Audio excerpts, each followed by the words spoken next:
Thank you all for supporting the Cardinals in the most important way possible. Are you going to say a prayer? Yeah, I have a few words about emergence baseball. In emergence baseball, the rules are very flexible, and everybody plays on their own field. And it's nice. No one strikes out. Everyone scores. And the purpose of it all is to go home. I like that. So baseball is so spiritual, to go home. So,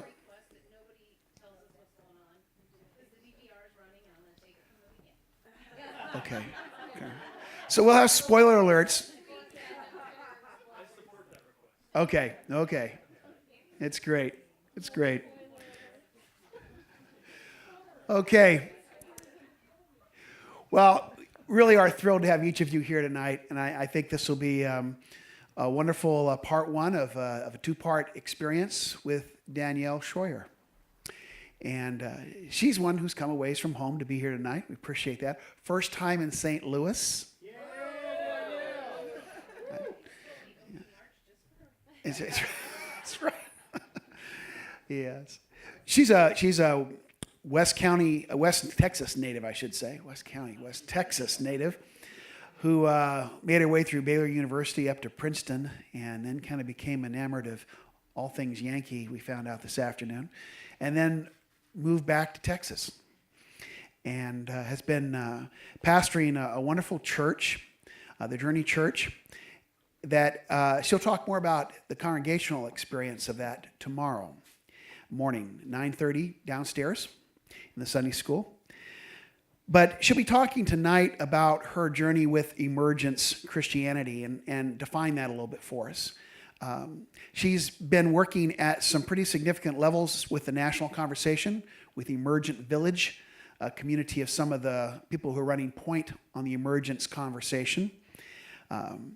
She also, in working with this church, Journey Church, has been doing something that is relatively rare within the emergence experience of these new forms of Christian community and thinking, in that it's not been a denominational group that's trying to become more broad, but kind of take its roots with it and its population from a certain denomination with it, but really has gathered a pretty trans-denominational community, which is to say appreciating not just one aspect, but all aspects really within their congregation, and often running dual programs that would support different faith journeys that people in the congregation might be in.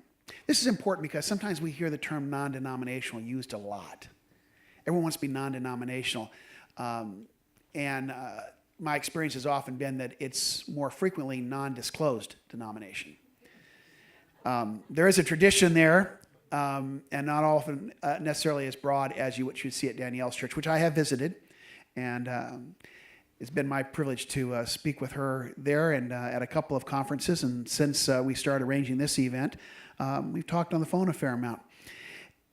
Tonight, the purpose of our evening together is to really listen to Danielle's journey. What excited her about emergence? She doesn't come, as she'll tell you, she doesn't come from a heavily churched background, which makes this all the more interesting journey. The group she's journeying with is a congregation. I just wanted to validate this impression because I only visited once, but because you don't tout it, but it's really interesting. When I had a friend of mine, a woman who spoke to you, Shannon, and who's 40, when I was asking, what did you notice about the group? He says, well, they were all younger than me. So it's a group of 20 and 30-something young people, a congregation which is really distinctive in itself as well. But Danielle she's been invited to talk about what has stirred her passions, her interests, her devotion to the emergence proposition and the cultivation of emergence sensibilities. And she's going to do this, I think, in a creative way. I want us, though, to be engaged in this as not passive people. Actually, about half of the evening's presentation is to be open to your questions and a dialogue with Danielle. She'll speak for about 40 minutes or so, and then we'll have a dialogue. But I'm going to ask you not to do the things that sometimes I know I've been tempted to do at times, and that's kind of check off where she's in sync with me, and where she's saying the things, oh, I agree with that. I agree. Oh, I'm not sure I agree with that. The thing we really invited her to do here tonight was share how she does theology, how she comes in contact with the biblical narratives and stories and her own experience to make a coherent message of the two. And so what we might want to do is listen tonight for what did a certain idea mean for Danielle in her journey? Why did it appear so important? What benefits did she glean from a certain step? It might relieve us of trying to do this qualifying thing of whether or not it syncs up with our predispositions. I think it will sync up well with our own affections and aspirations. And those who read the book, I think, just if you told me, maybe you're just telling me things you think I want to hear, which is truly true. But I like to hear good things. It sounds like you know something of Danielle if you've read her book. If you're not, you're in for a real treat tonight. I'm not going to speak any longer because you didn't come here to hear me. So can we give a warm welcome to Reverend Danielle Schroyer. Thank you.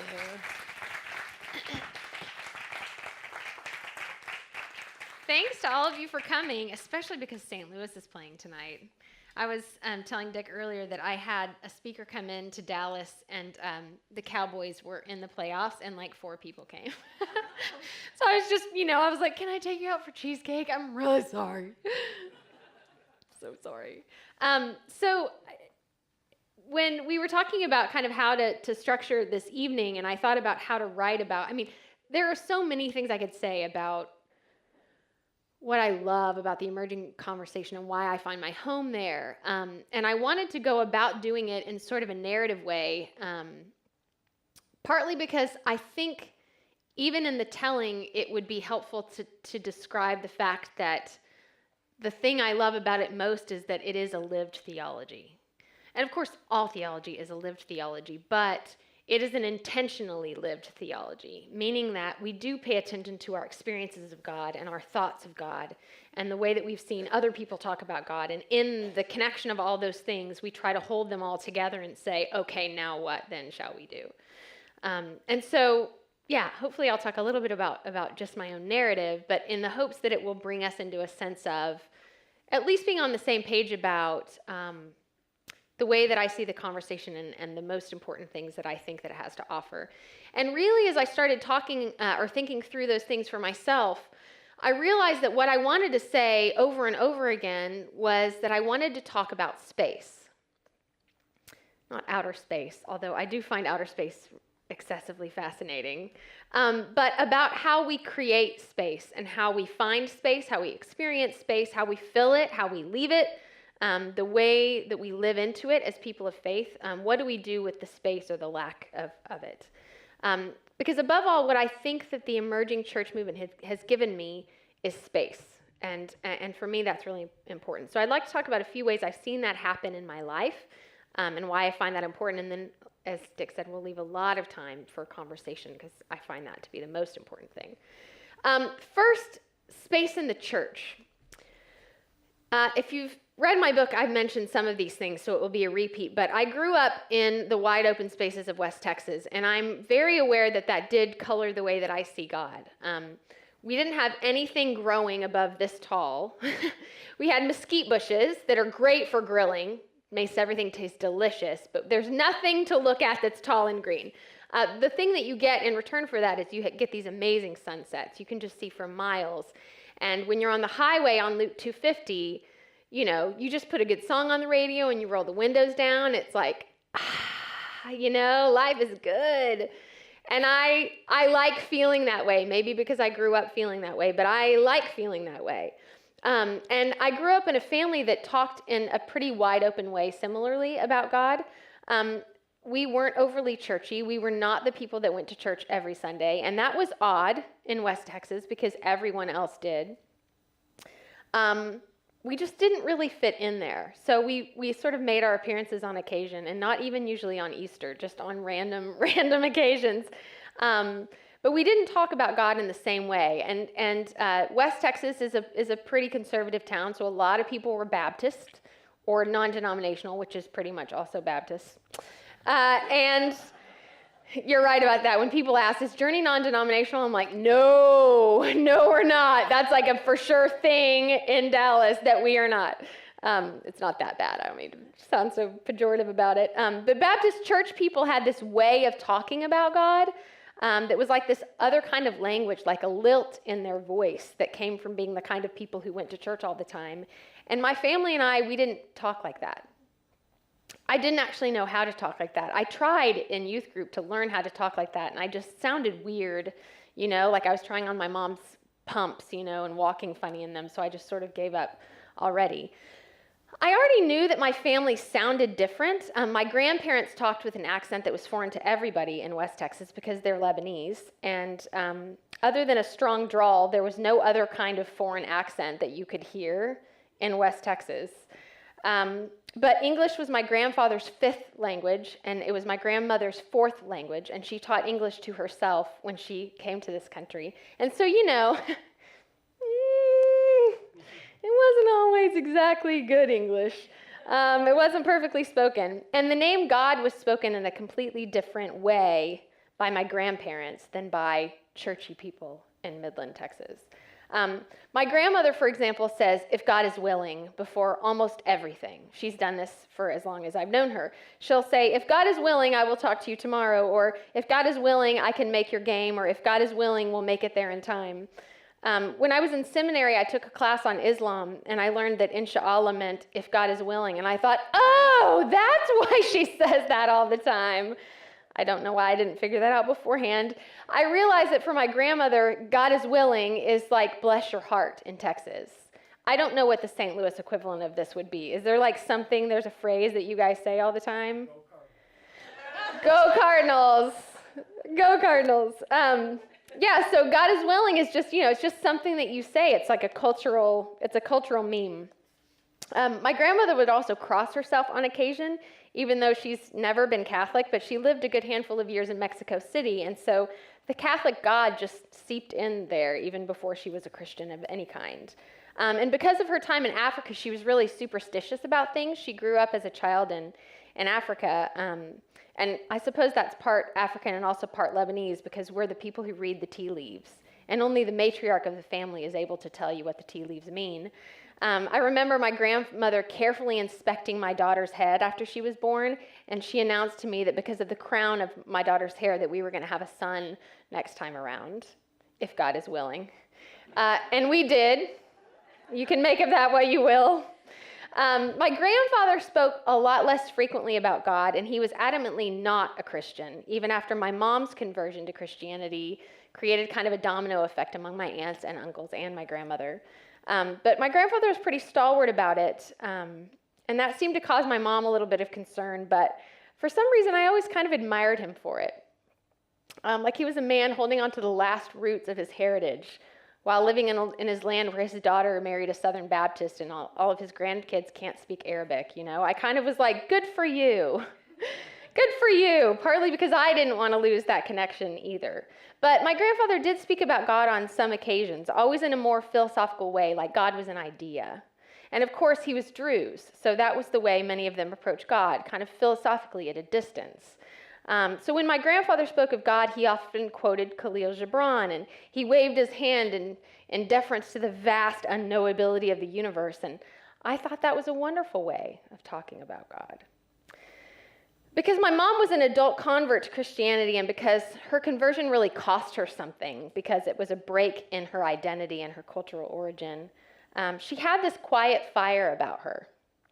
She was never a fundamentalist, but she had that zeal from coming powerfully towards Jesus from another starting point. And so she really wanted us as her kids to feel that way, even though my dad was sort of ambivalent about church. So she bought us records from those traveling Christian salespeople that would come to the door, Agape Land, and she would try to teach us Bible lessons because she still didn't really even know the stories herself, and she wanted those things to be familiar to us. But the thing is that church is really hard when you're still so different in every way but your agreement about Jesus. And so my mom never felt like she fit in with church women. She was outspoken, and she does not defer to people when she walks in a room. to say the least. And she didn't know how to be a church woman because there were all these rules, these unspoken rules that you had to go by and how you were supposed to act, but she was uninterested and unwilling to learn them.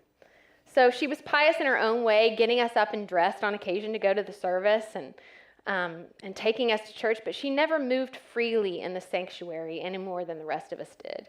There just wasn't space for the weird family that was us in church. So the truth of the matter is that I grew up surrounded by people who loved God in very different kinds of ways. And I had, as far back as I can remember, this wonder and love for God. I was, in fact, desperately interested in God. I thought about God all the time, and it took me until I was in high school to realize this was not, as you would say, normal. I remember talking to my youth minister about it at one point, and he said, honey, you know that you should probably pay attention to that. And I thought, why doesn't, you're the youth minister, don't you think about God all the time? And he's like, I don't think your friends right now are reading theology books. I think they're just, getting dates or something, I don't know. But at the same time, I was very clear about one thing. I didn't fit in church. There wasn't space for someone like me. And the way that I thought about God didn't make sense to the way that they talked about God. I don't mean to say that Sunday school teachers weren't welcome or that the youth group was mean. I had a place, but I was always aware that I didn't fit the mold. I didn't have a ton of anxiety around this. I wasn't crying myself to sleep, but I did want to say to them in a sense, well, right back at ya.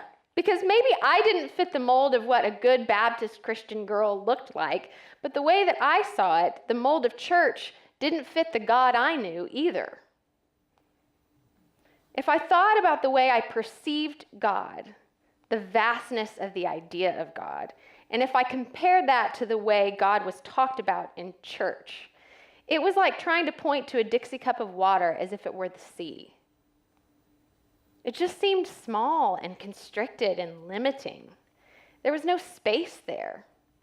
And then if I thought about how I was taught the right way to practice my faith, which for Baptist kids meant reading my Bible in the morning and praying this 5-point prayer, and I could never remember what the 5 points were, I would tell you, but see, I'm so bad at it that I don't remember, and not ever drinking, smoking, or dancing specifically. I couldn't understand how that was the bottom line that we arrived at after reading the epic story of the Bible, how those things were the things, St. Louis language theory. I didn't understand how we got to those things being the most important things about the story. How bad was it really that I preferred to read my Bible at night because I fell asleep in the morning? I'm mean in the morning. I don't want to do those sorts of things. And how bad is it that I ramble sort of conversationally in my prayers without this 5-point pattern that I was supposed to remember? How bad is it? Is it just, am I that bad at being a Christian? How had that become the benchmark of Christian piety? So there was this huge chasm between my lived experience of God and my corporate experience of worship. And I had no idea how to rectify that. I had no idea if I actually could rectify that. So my big question of this season in my early life remained, why does the vastness of God seem so small and domesticated in the church? So I can't describe to you what a relief it was to learn that there are approximately 1 zillion ways that Christians have prayed over the years. With rosaries and beads, lighting candles, walking a labyrinth, standing up, sitting down, eyes opened, eyes closed, eyes in the middle, with words, with silence. I realized as time went on that just because my tradition preferred one way of praying, it didn't mean by any stretch of the imagination that that was the only way to go about doing it. So I remember when I was pregnant with my daughter Mia, I was in my last year of seminary, and there was this canal behind our married apartments, and there was a trail. And I would walk up and down the trail with my dog and pray the whole time, just blabbing on to God, not in the 5-point way, or being quiet, being in silence before God, or pausing in gratitude at the fall foliage, which was still very new to me, being one who didn't grow up around trees that changed color, or just acknowledging the beauty of the day. 2 miles, ambulatory prayer, walking up and down. And I finally thought one day, oh my gosh, I maybe am okay at prayer. Maybe I can do it. Maybe I'm bad at it after all.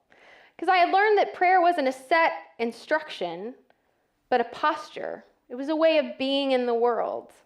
And so I practiced that posture in any and every way that I could. And I wondered if that's what Paul meant when he encouraged us to pray without ceasing.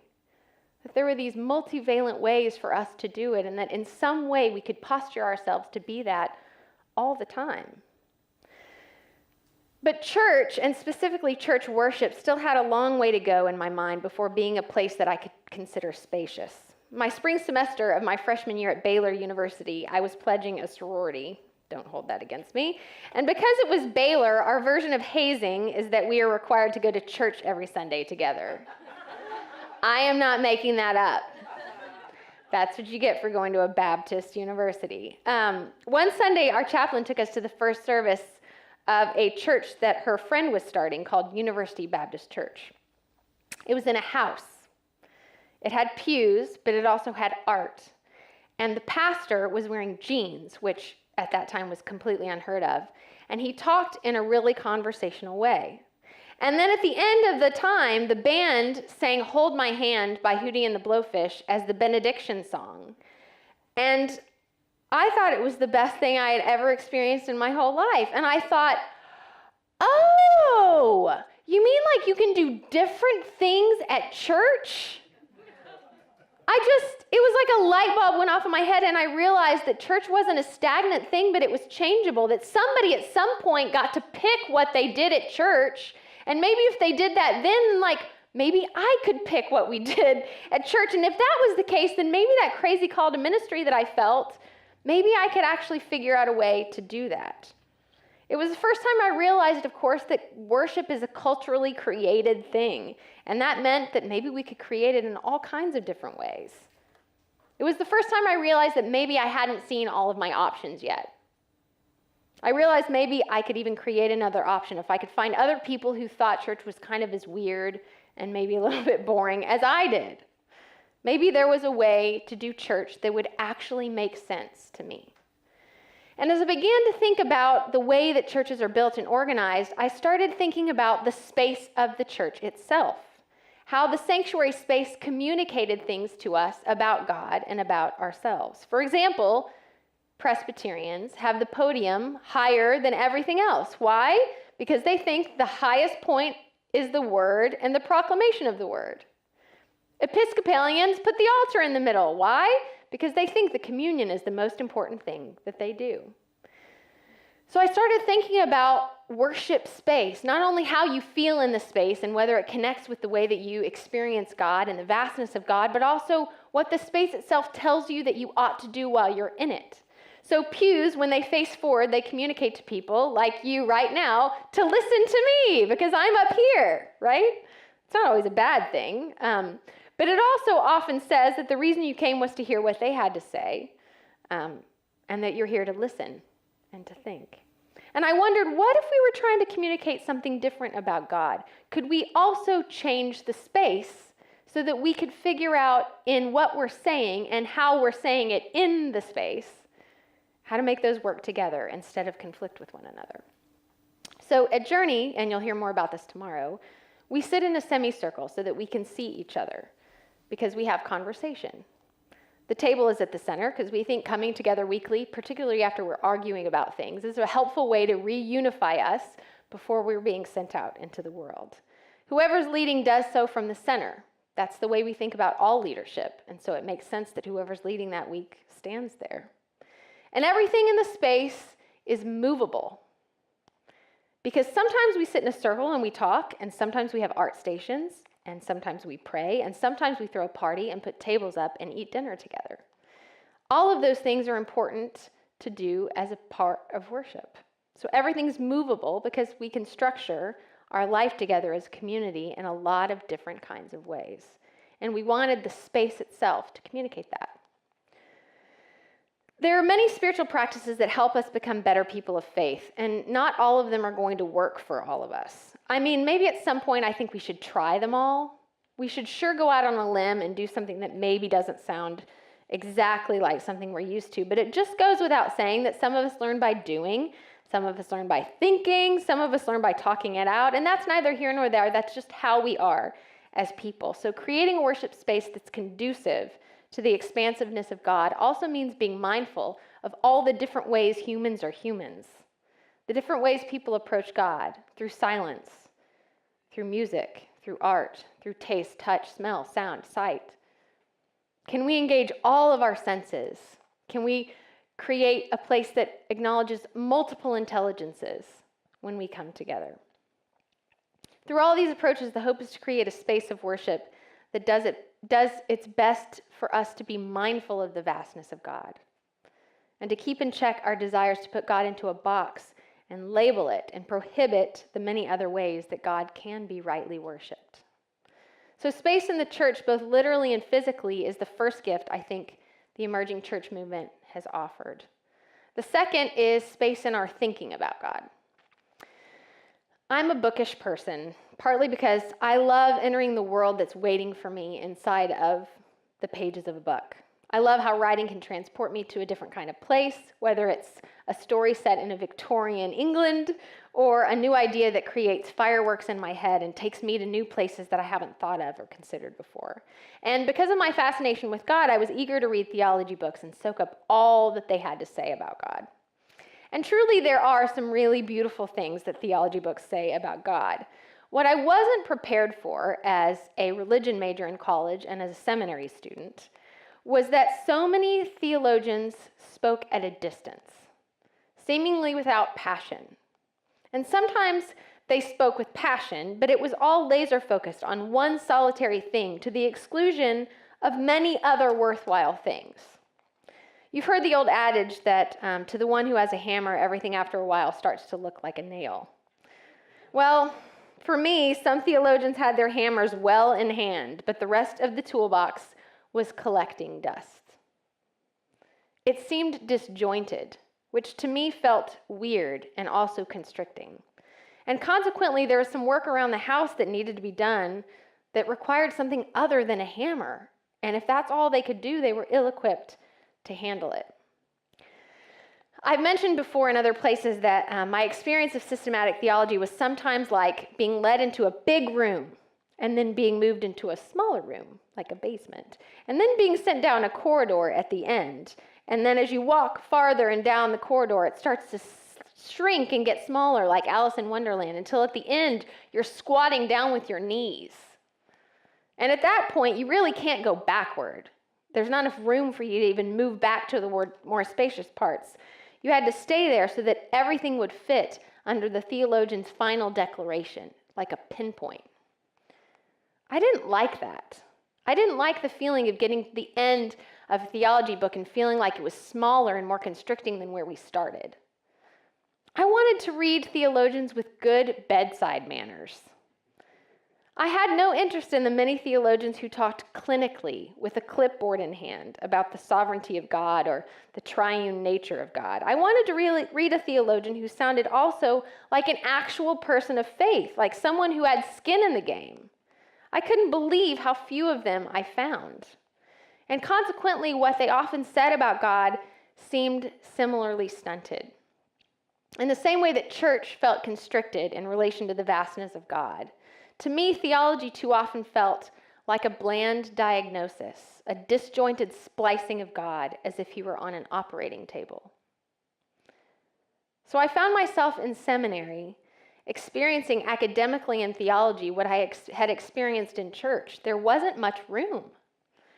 Seems like you had to pick a team or pick a guy, or pick a thing that you were going to care about.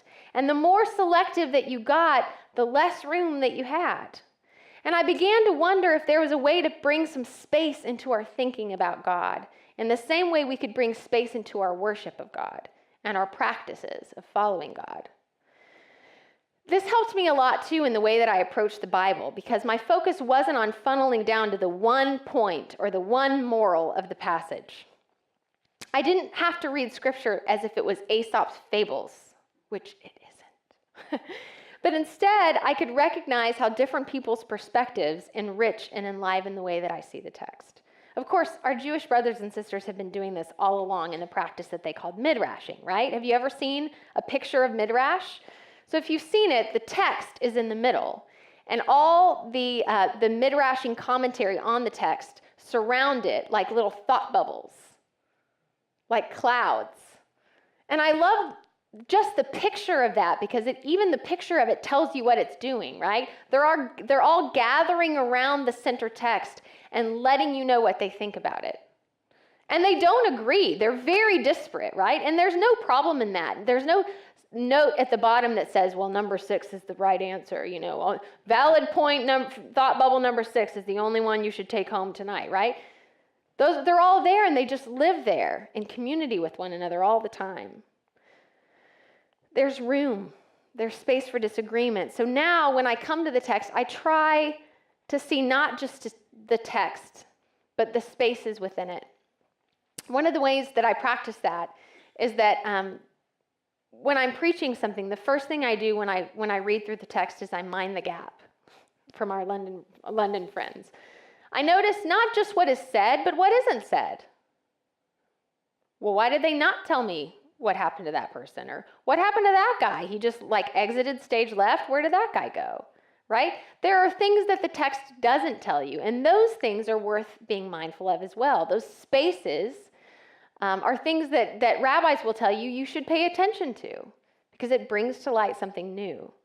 It also allows us to consider different perspectives when we come to the text and try to take the position of different people at different points. One of my favorite theologians took this to a whole new level when he started taking the perspective, well, he didn't take the perspective of God, but he would say things like, I wonder what that made God feel like. Which to me at the time was like a radical thing that I would like to have thought about, but I hadn't thought about, but it seemed like the best thing to think about. What does it mean for God that this happened? I don't know why we don't talk about that more. As for the theologians, bless their hearts, we can partly blame the Enlightenment era for the ways that they have hindered themselves from finding space in the text, because I think they got so excited about all the great things they were learning. The age of rationality just seemed so exciting and beautiful, and they learned all these amazing new things, and they stopped focusing on just anything else until it kind of just became a habit. It just kind of became a way of life, just the thinking, all the time, the thinking. But true thought that reaches to God leaves us not using words, it leaves us speechless. And I'm not sure that those theologians that brought us down into that tunnel where we were crouched had any room anymore for the mystery of what you do and what you say when your words don't speak of God anymore, because they can't. If we crowd out this mystery with more words, or with systematic theologies that line 2 bookshelves, or with our own lack of awareness, we just miss something. We become disconnected. So in 1999, I was invited to be part of something called the Terra Nova Theology Project. Some friends that I knew were looking for young people who were interested in talking theology and philosophy with an eye towards postmodern sensibilities and a desire to reinvigorate the church. So I said, sign me up, and when can I start? That sounds like exactly what I would like to do. And in that group, I met people who had the same questions that I had, the same frustrations that I had, many of the same hopes that I had. People who similarly thought that there wasn't enough room in our talk about God. And we were tired of it, and we were trying to figure out a way to make some space. And that group became Emergent Village. I had found my home. I felt like I'd found others who were interested in talking about God in a way that made sense with how we actually felt about God. So Emergent Village calls itself a generative friendship among missional Christians. And I love that word generative, because that's what it's been. It's been something that has generated for me so much energy and life and passion and love and friendship. And I hope that's been true for other people in the conversation as well. And I feel like that's what good theology ought to do, not lead you down a corridor that gets smaller, but bring you onto a village green, like a public park, wide and expansive, where you can hang out with people different than you and whose paths that you might not cross at work or at home or elsewhere. You go to a public park and there are people that you don't normally see in your daily life. Good theology ought to be that kind of a place for us. As part of Emergent, I found a group of people who were asking why the way we do church didn't seem to make sense to us. It certainly wasn't helpful for our growth, and why our ideas of God just didn't seem infused or viable any longer. And more broadly, with them, I began to ask not just the deconstructing questions, the ones about taking apart or criticizing or noticing the holes in the way that things were, although that's an important part of the process, but I also started asking more constructive questions. Okay, well, if we walked this way together with purpose, how could we practice and embody and provide examples for how to live a more compelling life of faith? And as more and more people joined the conversation and shared similar frustrations and hopes, more people shared ideas too, sensibilities and faith backgrounds and outlooks. More people came to the village park and it got richer. And one of the things that we wanted to do was to create these bridging opportunities between the academy and the church. We wanted to hold theologians' feet to the fire by having pastors and lay people ask them actual questions that people come to pastors' offices and ask, like real life things. And then we wanted them to make sure that they thought about how their theology fit or didn't fit what that person really needed in real life. And we wanted people in the pews and pastors to be enriched by the thoughts of the people in the academy who had been freed up to think about things all day. And we wanted them to become connected to each other in this enriching kind of relationship. So the very first one we held was with Dallas Willard, who you may have heard of, and Nancy Murphy, who you probably haven't heard of. She's a philosophy and science professor at Fuller, and she wrote this great little book called Beyond Liberalism and Fundamentalism. And in it, she argues that liberalism is based on experience and fundamentalism is based on the Bible. And both of these approaches are flawed because they're based on the concept of foundationalism. All foundational approaches are flawed, she said. And instead, she offered up W.V.O. Quine's idea of holist theories of knowledge. Holism. This allows flexibility in beliefs because you can change something a bit if you have a web or a whole thing, and it doesn't bring the whole building down. And the interrelationship between beliefs isn't hierarchical, but relational because it's just a web. So rather than basing all your thoughts on a small set of beliefs that you have to make sure are true, and you better really be clear that they're true before you start building on them, you focus your theology on a center of beliefs, which are supported by neighboring beliefs. And the differences between them aren't hierarchical, they're just based on how far the beliefs are from the center, given where you are at the time. And to me, this was the most helpful thing I had heard as someone who was a pastor to young recovering fundamentalists, because their buildings were crashing down. They got to college and they realized maybe they didn't think that the world was created in 6 literal days, and they thought they just couldn't believe in God anymore. I don't know if that's a problem in St. Louis, but I mean, Dallas is just rampant with people that are atheists because they got talked into a specific view of creation. They couldn't figure out how to read Genesis anymore, right? They had no idea what to do, and they had no idea what to put as their new foundation. And as I came to understand it, the problem wasn't just their foundational beliefs, but the fact that they were trying to structure themselves foundationally to begin with. Holism gave me a way of understanding how we go about weaving together our beliefs in a way that makes room. Because if you think about slabs of concrete, there's no space in it, right? But if you've seen a web of a spider web, it's strong as anything, but there's room. I mean, it's like 90% air, right? That just seemed like such a better way to approach faith to me, because it allows us to go about weaving our beliefs together in such a way that allows room to reweave and reconsider as we go. Because the truth of the matter is, we've all had beliefs as a child or a young person that we don't adhere to anymore today. And that isn't a bad thing. That's in fact called spiritual growth or maturity. We just want to make sure that we can revise them without wrecking balls, unless we want to live in constant rubble.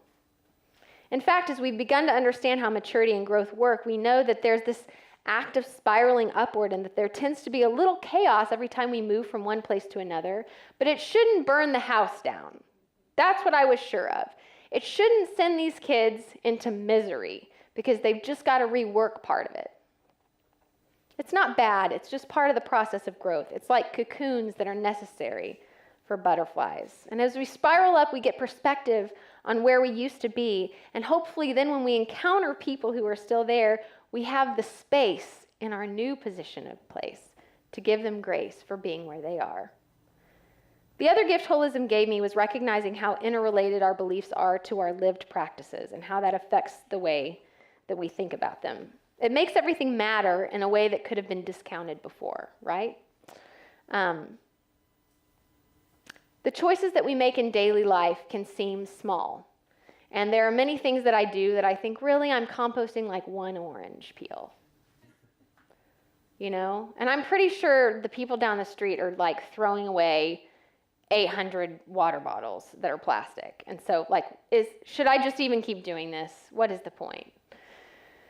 But if you think about the fact that it's not just your life choice, but it is also the fact that there are many other people that you're connected to who are making those same choices, and together you are making a difference. And also that even if you can't gauge the difference, even if it is just a drop, you are not only choosing to compost an orange peel, but you're choosing to live with integrity in your own sense of value. You are living aligned with your own purposes and with the purpose of something bigger than you, which is you care about the universe that you live in. So I acknowledge beliefs are bigger because of holism. My love for God's creation, my hope for the future, my sense of global stewardship, my sense of responsibility, my care for my neighbor. All of these things become infused with purpose because holism and the sense of connectedness have the potential to infuse meaning in all that we do. It acknowledges that we actually create a theology out of our lives one moment at a time. As a pastor, I feel some days like I've had a front row seat to the worst of humanity. I've heard really heartbreaking stories about abuse and loss and brokenness, and these choices often have significant collateral damage. But I continue to maintain the fervent belief that we are all on our way to God. And the point is that as we're all making our way to God, we have to have space to get there. And if we don't have space, we ought to figure out going about ways to make space, because getting to God is important. We're sometimes closer and we're sometimes farther, but we are, in fact, all on our way to God. And I believe that God has made us actually to point in God's direction. I think our most natural state of humanity, our most true way of being human, is that we are with God. More importantly, that God has chosen to be with us. We've been invited into this grand story of God, and we've been given agency to participate in God's future. So though we have times when we work against the movement of God in the world and what God's trying to do, I think we got to center ourselves on the notion that we're here to work with God. We don't have an excuse not to attempt to make the world a better place because we're designed for it. This is why I often find the doctrine of original sin problematic. We had a great argument about this at Journey over the summer. I have no problem in acknowledging the evil of the world and our knowing and unknowing parts in which we live into it. But other than sociopaths, I think most humans will agree that evil is part of the world. I don't think it's a surprise to any of us. I don't think we need to be hammered over the head with the fact that, we do bad things sometimes. The problem with the shameful adherence to the doctrine of original sin is that it sets up a disconnect between ourselves and God. It makes that the primary storyline. That's the tunnel in which we squat, and everything else has to be about the fact that we should feel badly about it. And I just don't like that. It becomes a foundational belief, so to speak, on which everything else must then be built. And I don't think that we are at the bottom of things at war with God. I believe we are at the deepest of things made in God's image, and that nothing can destroy that. To put it another way, I believe God is for things more than I think God is against things. And even in the way that God is against things, it's because God is for them. So for example, God doesn't leave the oppressor in his unhealthy forms of power. No. God tells the oppressor, no, let my people go. That's unacceptable. But in so doing, God frees the oppressor from the oppressor's own misguided intentions. Even when God is against us, God is moving us towards the things we ought to be for. We are created good, and we are created for good, and we are created to participate in the good that God is with us creating. So here's my hope for the future, and then I've blabbed on for far too long. I hope we can come to recognize and be empowered by our role as active participants in the life of the world. I hope we can create corporate ways of worship that make sense for a whole host of people who need space to find their way to God. I think we should judge our effectiveness on whether something is meaningful or not, and not on whether it's been done before or not, or whether some theologian said it or not, whether the church hierarchy at the top said it's okay or not. Is it meaningful? Is it meaningfully moving us to God, or is it not? That should be the primary way we go about structuring our worship. I'd like to see the work and life of the church infused with art and poetry and song and service and beauty and story and confession and forgiveness and lots of grace. I would like us to leave our Sunday gatherings feeling that God is bigger and not smaller. I would like to generate more alive ways of talking about God, not only in worship, but at our dinner tables and at soccer games and in our own heads to ourselves in our worst moments. Because in so doing, through our language, we can begin to reconnect all those things that have seemed to become fragmented in our modern life. And my deepest hope is that together we encourage one another to spiritual maturity in such a way that creates a generation of faithful people that are worth emulating. I hope when my kids grow up that they can say they've been surrounded by people who show the way to God, who hand down basketfuls of spiritual practices, one of which will work for them, and life rhythms that are meaningful and purposeful and good, so that they know that wherever they're walking, they have space to get to God. So my prayer is that we may boldly continue to ask questions and to seek answers to them, that we may leave this next generation with a robust and whole and life-giving faith. And I would love to hear what you think we ought to be doing to make that happen.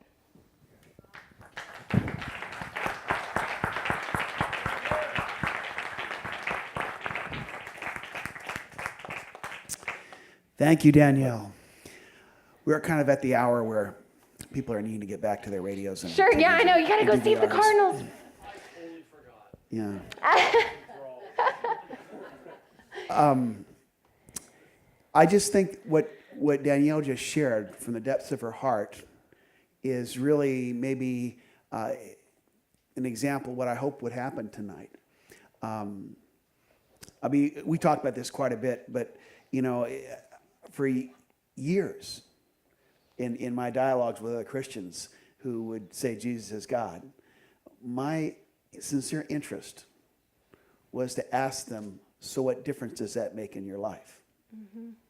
Because that's what I want to know. Yeah, I want to experience God. Yeah. And I really haven't heard anyone respond to it.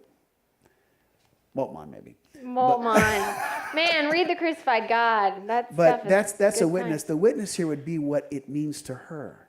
Yeah. What it says about your web and says about your practice. And I think should mean to all of us who might have a different response to recognize how meaningful that kind of response has meant to millions of people who have felt God in the midst of their struggle, their non-quick healing, their seemingly delayed prayer, the challenge and the guilt. It makes a present God. Yeah. And I think that if I look at anything for what is working today is people don't want to have a distant God. They want the God with them. Yeah. The Spirit. So you answered that beautifully. Thanks. Good question. And all good questions, by the way. I hope you felt so. A really good group of questions. Yeah. Do you want to do it or do you want me to do it? Or? Sure. I'm going to start with a slideshow talking about Journey, just to give another kind of starting off point. It'll be much quicker than tonight. But just talk about our core values, those 4 things that are kind of like the center of our web. And then just some strategic things like, well, what does it look like? What do you do? How does leadership work? Just to give some context to how this theology gets lived out in actual communal practice. And then there should be plenty of time for Q&A and talk about whatever it is we want to talk about. I think at 9:30. 9:30, be over by 12. Those of you who would like to stay for some pizza over lunch, we'll order in some pizza. Be downstairs in the Sunday school. It's already set up. Yeah, I think the idea is how it works in community. And they have the core values. We have 7 core values that are in our covenant. That even where you have a diverse group, as you're speaking about, there still needs a certain fabric around which you unite. I think a lot of people are interested too in how all this works in addressing next generation demographics and thinking. And I think we'll talk more on that tomorrow because I know there's some questions about that. I'd also wonder if you could tell just for a quick moment what it is you're moving towards now that you have left the pastorate into a new area that you've been cherishing for a long time. Yeah, I didn't know at first. I just thought, well, that season's over, and I have to just say, okay, I'm going to go into the wilderness until I get the next instructions. But I'm hoping to spend some time writing and speaking more. So I have 3 book ideas that are knocking around in my head. The next one will be about Jesus, so maybe I'll be able to flesh out some of these things in that book. But yeah, I'm hoping to have a few over the next couple of years come out, and then hopefully be able to speak. And I wanted space. Actually, I said to the community, I just need some space to think more deeply about things instead of using kind of my headspace to fill thinking about a sermon and all the things that happen in running a church. So I just needed some room to be able to ponder some new thoughts and ideas. Give them a quick talk though, about what it is you want to talk about Jesus. Yeah, so my premise is asking the questions of how we use Jesus to excuse ourselves from responsibility or faithfulness. So and again, I'm coming from Dallas, and so there's just weird ways that we do that in Dallas that you may not have problems with in St. Louis, but we love to worship Jesus and talk about Jesus, and we do this with our hands, which I don't know what that means. People do that though, and they mean something by it, but it sort of, there's distancing even in the way of honoring and trying to worship God. And so how even in our worship of God are we trying to let ourselves off the hook? And how actually the thing that's compelling about Jesus is that he just never lets us off the hook, He just never does. Like anytime we want to make it about a show or about him, he leaves stage left and just we can't get excited about it because he's already gone, and he says shh, don't tell anybody, or he does all these little sneaky things that kind of keep us from getting off track about what he's asking us to do, which is to be these people who in that space have to grow up and become faithful followers. So it'll be fun to think about. Much to look forward to. Just to let you know too, the fellowship invited Danielle to come, and she was so gracious to come. We covered her expenses. She is getting an honorarium from us, but it's not a great one, and she's about some great things. She's put a lot of time into this. There are a couple baskets on either side of the aisle as you leave. If you'd like to make a donation, it'll go directly to Danielle on top of our gift to her. Really nice, but I really appreciate what you brought on so many levels, and will bring tomorrow. And thank you all for coming out tonight. Yeah, thank you guys for coming very much. Thank you.